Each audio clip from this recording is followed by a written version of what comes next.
Oi, gente. Boa noite. Meu nome é Guilherme e eu trabalho com meninos e homens. E até ano passado, se eu falava isso, não gerava muita reação. Era uma coisa meio assim, ok, trabalha com meninos e homens. E de um ano para cá, as pessoas têm dito, que importante. Parece que eu sou um médico, um bombeiro, um padre, tem alguma coisa muito séria acontecendo. E eu quero falar sobre o que eu tenho aprendido nesses 20 anos com esse trabalho. O meu trabalho, basicamente, é escutar coisas que os homens não contam para ninguém e é conversar com homens que não conversam com mais ninguém. Quando eu falei dessa ideia de um projeto de transformação masculina com meu professor de faculdade, meu orientador de TCC 20 anos atrás, ele disse, essa ideia é uma merda, não faça, você não tem experiência, não tem dinheiro, não tem patrocínio. Eu fiz mesmo assim. Hoje, o Papo de Homem é um projeto que se transformou em um instituto. A gente tem pessoas no Brasil inteiro trabalhando.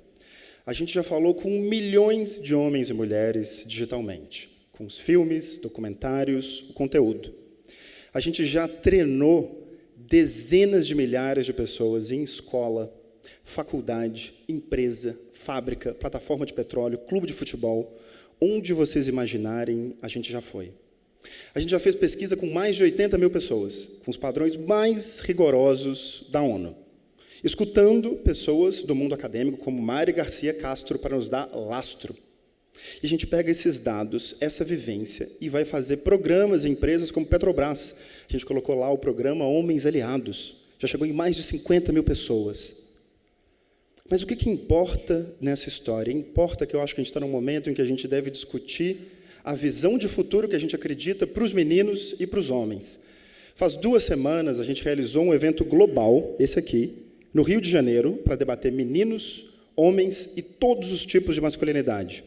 Tinha gente do mundo inteiro, homens, mulheres, de todas as raças, classes, orientações sexuais, etnias, religiões, todo mundo junto e junta para pensar em soluções. Eu nunca, em 20 anos desse trabalho, vivi isso. Em 4 dias de evento, passaram 5.500 pessoas por lá. É o maior evento desse tipo que já aconteceu no Brasil. É importante dizer isso, porque isso está em disputa. E nesse evento, a gente foi pensar em soluções. E 1 mês antes, eu estava sentado com uma liderança que pensa política pública para apresentar um plano nacional de transformação de meninos e homens. A gente montou uma estratégia, levantou todo um processo, montou um modelo com o IA, e chegou lá com um número hipotético de que nos 3 primeiros anos a gente teria, se tudo desse certo, alcançado 12 milhões de meninos e homens. A liderança virou e disse, 12 milhões é muito pouco. Aí eu falei, é hipotético. Ela falou, não importa. A gente precisa pensar em 100 milhões de meninos e homens. Esses 100 milhões convivem com 100 milhões de meninas e mulheres. A gente tem que pensar nesse número. E desde então eu estou com esse número de 100 milhões borbulhando dentro de mim. E eu ando falando sobre ele, e eu quero falar sobre ele aqui. Porque para chegar em 100 milhões, a gente precisa de programas em uma escala que ainda não aconteceu no Brasil, quando a gente pensa nesses meninos e nesses homens. Mas antes de detalhar o que eu acho que funciona, o que a gente aprendeu nos programas, e falar um pouquinho da visão de futuro, eu quero voltar 15 anos. 15 anos atrás, o nosso projeto tinha 5 anos de vida. A gente achou que estava no auge. O projeto, nesse momento, ele quase implodiu, por conta do meu comportamento como homem, por conta da minha intransigência, a minha agressividade, a minha incapacidade de escutar. O meu sócio foi embora, o meu namoro acabou por conta de uma violência que eu cometi, os amigos foram embora, as amigas se afastaram. Eu achava que eu era um homem bom. Eu achava que eu era um homem diferente. Só que eu não era. Eu era um homem absolutamente comum e sigo sendo, com muito a aprender. E por que eu estou fazendo questão de dizer isso aqui? Porque eu não acho que existe trabalho possível ou sério entre homens sem primeiro a gente se olhar no espelho.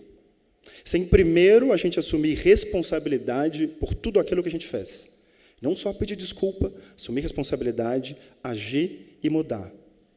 A partir daí, a gente começa. Então, o desmoronamento talvez seja o real começo dessa história. E aí eu volto na pergunta, por que importa debater o futuro dos meninos e dos homens? A gente sonha o futuro para transformar o presente. E se a gente pensa no presente das mulheres e dos homens, tem coisas bem preocupantes. As mulheres estão sendo assassinadas pelos homens. 1.500 mulheres morrem todos os anos na mão de um homem no Brasil. São os feminicídios. A gente tem uma agressão contra a mulher a cada 2 minutos. Um estupro a cada 6 minutos. Fora a exclusão de espaços de poder político e econômico. E os homens? Os homens estão bem, eles estão usufruindo do poder. Não é exatamente assim. Os homens suicidam quase 4 vezes mais. A gente vive 7 anos a menos. 7 em cada 10 homens não falam sobre medos e sentimentos nem com os melhores amigos. 1 em cada 5 homens está com algum nível autodeclarado de vício em pornografia ou games. A gente não vai no psicólogo, não vai no médico, não fala com amigo. Onde se vai para falar isso? Esse futuro está em disputa, tanto pensando nos adultos quanto nos jovens. E se a gente não propõe, vem o vácuo. O que surge no vácuo? Vozes reacionárias, conteúdo red pill, machosfera.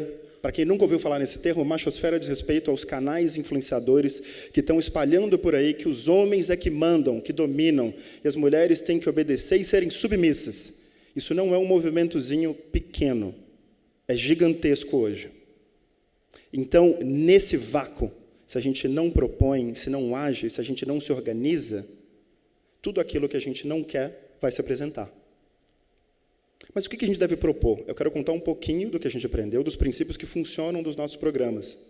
Não é verdade absoluta, é só um pouco do que a gente aprendeu. Princípio número 1, pertencimento antes da cobrança. Eu quero que esse cara volte. Eu não vou chegar e receber ele com um dedo na cara, dizendo, você é um monstro tóxico, violento, senta aí e não levanta. Eu preciso acolher esse menino, acolher esse homem, falar a linguagem dele, entender o universo dele, onde ele está. Porque a gente vai conversar de coisas difíceis, mas ele tem que confiar em mim. E ele tem que querer voltar. Porque uma palestra, workshop ou roda não muda ninguém. Segundo princípio, identidade propositiva, não só desconstrução. O que significa isso? Não dá para falar só tudo que tem que parar de fazer. Isso é essencial, é urgente, é o ponto de partida.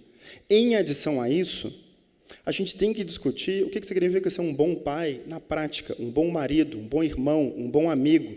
Quais são os sims que eu digo para os meninos e homens? Não é um curso de ser homem, tá? Se fosse um curso de ser homem, eu não iria, eu não faria, e eu não confio em quem diz que está dando um curso sobre como ser homem.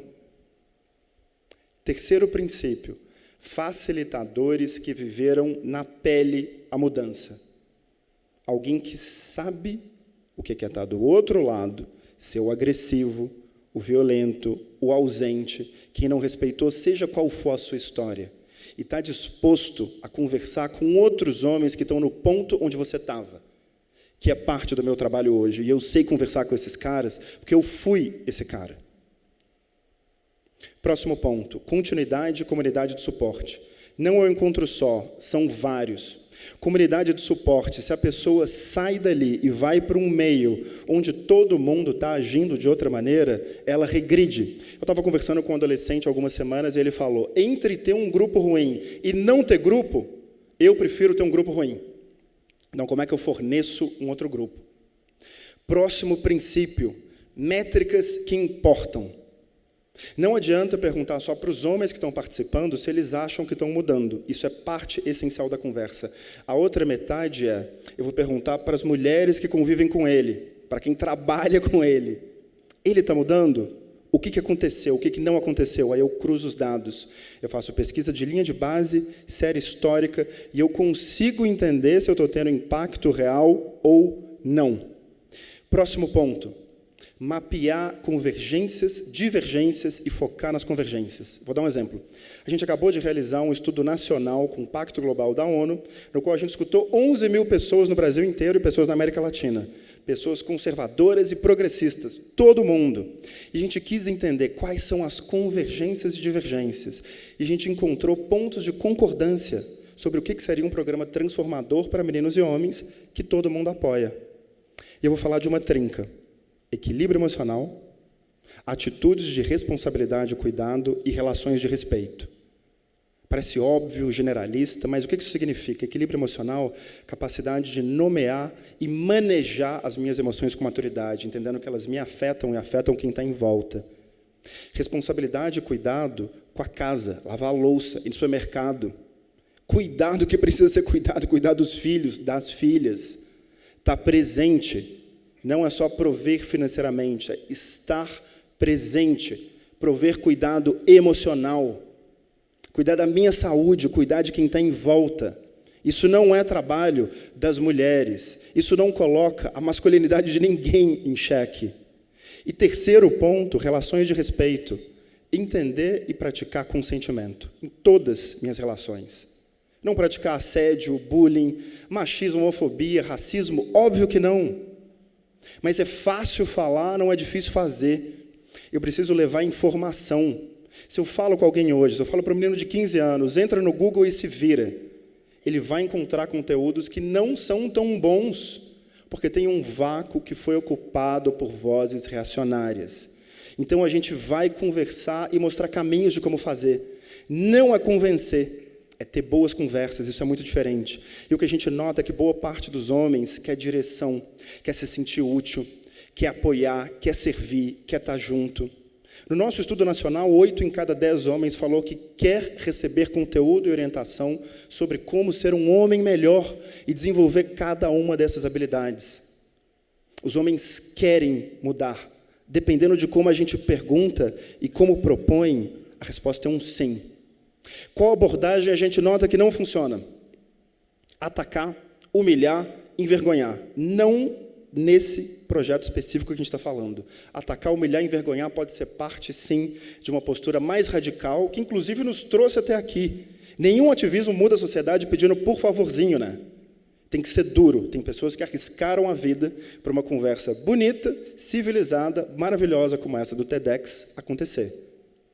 Nessa pedagogia específica desses programas de longo prazo com meninos e homens, a pedagogia tem que ter outros recursos. E agora eu vou falar um pouquinho do futuro que eu quero. Eu vou ler aqui, gente, manchetes, e vocês tentem me dizer de qual país é, depois que eu ler as 3, tentem adivinhar. Recorde histórico, mais de 80% dos homens pagam em dia as pensões de seus filhos. Agressões contra mulheres caíram 50% nos últimos 12 meses. Terceira manchete, torcidas organizadas fazem pacto contra machismo, racismo e homofobia. De qual país será que é? Nenhum. As 3 são ficção, mas elas são parte de um futuro que eu sonho. Agora, tem coisas que não são ficção. Imaginem uma escola onde os meninos adolescentes entram e eles vão aprender sobre a trinca que a gente falou. Equilíbrio emocional, atitudes de responsabilidade, cuidado, relações de respeito. Esse menino adolescente sai dessa escola e vai numa empresa onde tem um programa de homens aliados, onde ele aprende sobre consentimento, sobre equidade, sobre como não reproduzir assédio, sobre como apoiar mulheres no poder. Esse cara, de repente, se torna pai, e ele vai para uma unidade de saúde, onde tem o protocolo pré-natal do parceiro. Ele aprende sobre paternidade presente, sobre como cuidar da casa, entende o que está acontecendo com essa mulher na gravidez, mudança de hormônios, puerpério. Isso tudo é real. São programas que a gente participa ou está envolvido. Eu poderia falar de adolescentes como Anderson, Wesley, Luan, de um adulto em uma empresa como o George, do Emanuel, que está inserido no protocolo pré-natal do parceiro, que é real. A questão não é se é possível, é quem vai fazer e como vai fazer, e como é que a gente pode ter uma escala de multiplicar isso por 1.000, por 2.000, por 10.000. Tem países com iniciativas municipais, estaduais, nacionais, Suécia, Colômbia, Ruanda, Austrália, o Brasil também tem iniciativas que são referência, e a gente pode se construir como um país referência internacional nesse tema, de trabalho e transformação de meninos e homens. Então esse é o convite que eu quero fazer aqui. Esse vídeo que vai ser produzido hoje é uma carta. Envia ele para alguma pessoa que quer criar um programa de mudança. Envia ele para uma pessoa que já está em um espaço onde é escutada por meninos e homens. Homens, em especial num país como o nosso, respeitam muito outros homens. Mais um reflexo do machismo. Se você, esse cara que é escutado, é um chefe, líder, diretor, professor de boxe, de jiu-jitsu, técnico de vôlei, basquete, usa a sua voz, a sua plataforma. Seja um exemplo vivo de equilíbrio emocional, atitudes de responsabilidade, cuidado e relações de respeito. A gente não precisa de homens perfeitinhos, a gente não precisa de homens palestrinhas que ficam no papo, que nunca erraram. A gente precisa de atitude estruturada, baseada em evidências de impacto, metodologias de longo prazo, pensando na mudança dos meninos, dos homens e como isso impacta positivamente todas as meninas e todas as mulheres. Quando a gente muda a cultura, a gente tem um movimento. Quando a gente muda a cultura e as instituições, a gente tem uma revolução. Esse é o convite. Muito obrigado.